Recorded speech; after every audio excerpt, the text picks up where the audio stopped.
Wayanad Kalpetta police സ്റ്റേഷനിലെ ശുചിമുറിയിൽ ആദിവാസി യുവാവിനെ മരിച്ച നിലയിൽ കണ്ടെത്തിയ സംഭവത്തിൽ ദുരൂഹതയുണ്ടെന്ന് ആരോപണം. പോലീസ് പിടിച്ചുകൊണ്ടുപോയ യുവാവ് മരിച്ചതിൽ സംശയമുണ്ടെന്നും CCTV പോലീസ് കാണിക്കുന്നില്ലെന്നുമാണ് KPCC അംഗം PP ആലിയുടെ പരാതി. കഴിഞ്ഞ ഏപ്രിലാണ് അമ്പലവയൽ പുതിയപാടി ഉന്നതിയിലെ ഗോകുലിനെ മരിച്ച നിലയിൽ കണ്ടെത്തിയത്.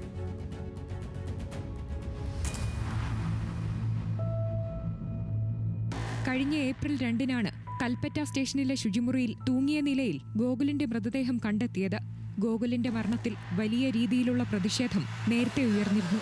സ്റ്റേഷനിലെ CCTV പരിശോധിക്കണമെന്ന് പ്രതിഷേധക്കാരും ഗോകുലിന്റെ കുടുംബവും നേരത്തെ ആവശ്യപ്പെട്ടിരുന്നു. എന്നാൽ സാങ്കേതിക പ്രശ്നങ്ങൾ പറഞ്ഞ് പോലീസ് അത് നിഷേധിച്ചുവെന്ന് PP ആലി. ഇപ്പോൾ കേരളത്തിൽ കണ്ടുകൊണ്ടിരിക്കുന്ന ഈ ലോക്കപ്പ് മർദ്ദനങ്ങൾ ഗോകുലിന്റെ മരണത്തിലും ഇത്തരം സാഹചര്യങ്ങൾ ഉണ്ടായിട്ടുണ്ടോ എന്ന് ഞങ്ങൾ അന്ന് ആ സംശയം പ്രകടിപ്പിച്ചത്. ഇപ്പോൾ ഞങ്ങൾ പൂർണ്ണമായി ഇതിന് ഉത്തരവാദികൾ ഈ CCTV കാണിക്കണം, അതുപോലെ കുറ്റക്കാരായിട്ടുള്ള പോലീസുകാർ ഉണ്ടെങ്കിൽ നടപടിയെടുക്കണം എന്നുള്ള കാര്യത്തിൽ യാതൊരു സംശയവുമില്ല. വയനാട് സ്വദേശിയായ പെൺകുട്ടിയെ കാണാതായ സംഭവത്തിലാണ് കോഴിക്കോട് വെച്ച് ഗോകുലിനെയും പെൺകുട്ടിയെയും പോലീസ് കസ്റ്റഡിയിലെടുക്കുന്നത്.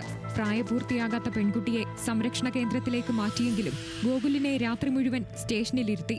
പിറ്റേന്ന് രാവിലെ ശുചിമുറിയിലേക്ക് പോയ ഗോകുലിനെ തൂങ്ങി മരിച്ച നിലയിലാണ് കണ്ടെത്തിയത്.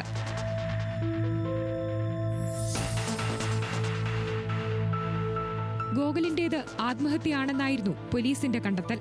എന്നാൽ മരണത്തിൽ ദുരൂഹതയുണ്ടെന്ന് കുടുംബം ആരോപിച്ചതോടെ അന്വേഷണം ശക്തമാക്കി. സംഭവത്തിൽ പോലീസിന് വീഴ്ച പറ്റിയെന്ന് വയനാട് SP ADGPക്ക് റിപ്പോർട്ട് നൽകിയിരുന്നു. റിപ്പോർട്ടിന്റെ അടിസ്ഥാനത്തിൽ ഒരു ASIയെയും സിവിൽ പോലീസ് ഉദ്യോഗസ്ഥനെയും സസ്പെൻഡ് ചെയ്തിരുന്നു.